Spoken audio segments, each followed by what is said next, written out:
Tonight, we're journeying deep into the chilling heart of the Ural Mountains. Back to the brutal winter of 1959.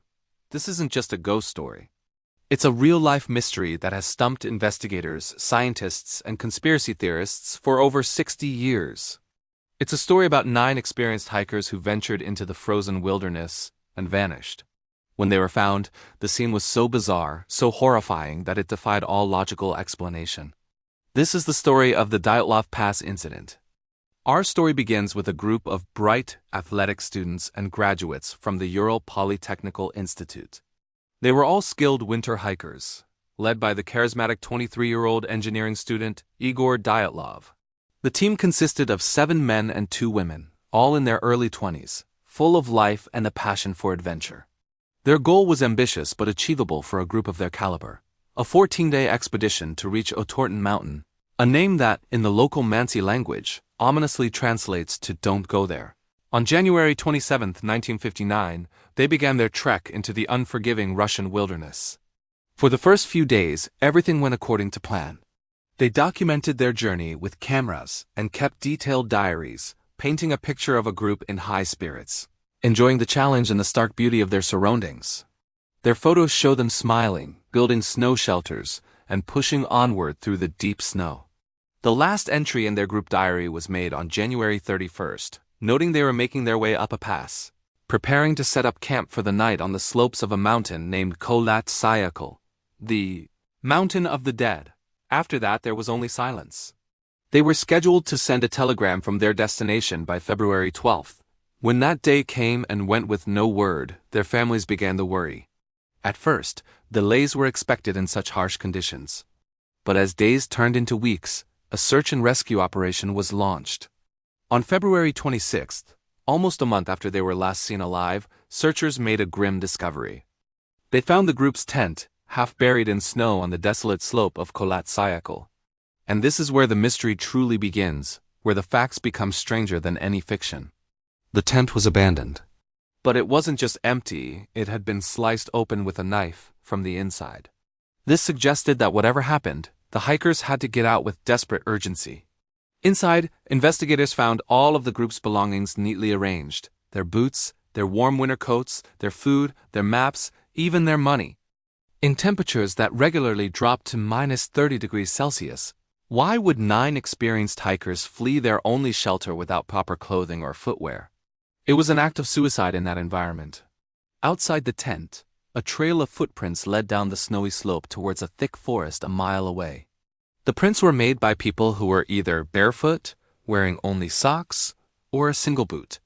The pattern of the footprints showed they weren't running in a blind panic. Instead, they seemed to be walking in a calm, orderly fashion away from their tent and into the freezing darkness. The tracks continued for about 500 meters before disappearing under the snow. There were no signs of a struggle, no tracks from anyone else, and no evidence of animals. It was as if the 9 hikers had simply walked away from their camp to their doom. The first 2 bodies were found soon after at the edge of the forest, under a large, ancient pine tree. Yuri Krivonishenko and Yuri Doroshenko were found lying next to the remains of a small fire. They were dressed only in their underwear. Their hands were burned, and the branches of the pine tree above them were broken up to 5 meters high, suggesting one of them had tried to climb it, perhaps to get a better view or to escape from something on the ground. But escape from what? The search continued. A few hundred meters away, heading back in the direction of the tent, the bodies of Igor Dyatlov, Zina Kolmogorova, and Rustam Slobodin were discovered. They were found at separate locations along the same line, as if they had been trying to return to the relative safety of the abandoned tent. Slobodin had a small fracture in his skull, but it wasn't considered fatal. The official cause of death for these first 5 hikers was listed as hypothermia. It was a tragic but seemingly explainable end, but the real horror was yet to be uncovered. It took another 2 months for the snow to melt enough to reveal the final 4 bodies. They were found in a ravine, buried under 4 meters of snow, about 75 meters away from the pine tree. And their injuries were unlike anything the investigators had seen before. Nikolai Thibault-Brignol had a massive skull fracture. Ludmila Dubinina and Semyon Zolotaryov had multiple broken ribs. The force required to cause such injuries was immense, compared by medical experts to the impact of a high-speed car crash. Yet, Bizarrely, there were no external wounds, no soft tissue damage, as if they had been crushed by an immense, invisible pressure. And the most disturbing detail of all, Lyudmila Dubinina was missing her tongue, her eyes, and part of her lips. The mystery deepened.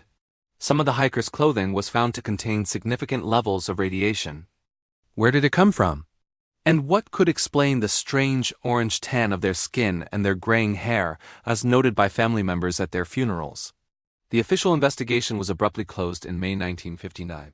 The final report was classified, and the cause of death was stated as a compelling natural force, which the hikers were unable to overcome. The area was sealed off to the public for 3 years. This vague and unsatisfying conclusion only fueled speculation. Over the decades, theories have swirled, each more fantastic than the last. One of the most popular is the idea of a secret military weapons test. Could the hikers have accidentally stumbled upon a clandestine operation? This could explain the radiation, the powerful concussive force, and the government's secrecy. Some reports mention sightings of strange orange spheres or fireballs in the sky around the time of the incident, leading to theories about parachute mines or other experimental weapons. Another leading theory, and the one the Russian government officially endorsed in 2019, is an avalanche. The idea is that a slab avalanche forced the hikers to cut their way out of the tent and flee. They then got lost in the darkness and succumbed to the cold. While this explains their hasty departure, it doesn't account for everything. The slope where the tent was pitched was not steep enough for a typical avalanche. The hikers' footprints showed them walking, not running. And most importantly, an avalanche simply cannot explain the massive internal injuries with no external trauma or the missing tongue. Then we enter the realm of the truly strange. Some have proposed an infrasound event where low-frequency sound waves inaudible to the human ear created by a unique wind pattern called a kama. Vortex Street could have induced intense panic nausea and a feeling of dread, causing the hikers to flee their tent in a state of irrational terror. While scientifically plausible, it's a theory that's difficult to prove and still doesn't explain the crushing injuries. Of course, no mystery of this magnitude would be complete without considering the possibility of something not of this world. The strange lights in the sky, the radiation, the unexplainable injuries, all of these have led many to speculate about extraterrestrial involvement. Did the hikers witness something they weren't supposed to see? Was their encounter with a UFO so terrifying that it led them to their deaths? And what about the local legends? The Mansi people have long considered these mountains to be a place of spiritual power, home to spirits, and even their own version of a yeti or menk. Could the hikers have disturbed something ancient and territorial? The missing tongue, in particular, has a ritualistic feel to it, though there's no other evidence to support a human or humanoid attacker. For 60 years, the files remained locked away, with key pages mysteriously missing when they were finally declassified. The puzzle pieces just don't fit. The official avalanche theory leaves too many questions unanswered. The military test theory lacks concrete evidence. The paranormal theories, while fascinating, remain pure speculation. What we are left with is a haunting tableau, a tent sliced open from within, a trail of bare footprints in the snow, and 9 bodies scattered across a frozen mountainside, some frozen solid, others brutally crushed by an unknown force. The Dyatlov Pass Incident is more than just a cold case. It's a story that touches on our deepest fears. The fear of the unknown, the fear of being helpless against forces we can't comprehend, and the chilling realization that sometimes there are no easy answers. The mountain holds its secrets close.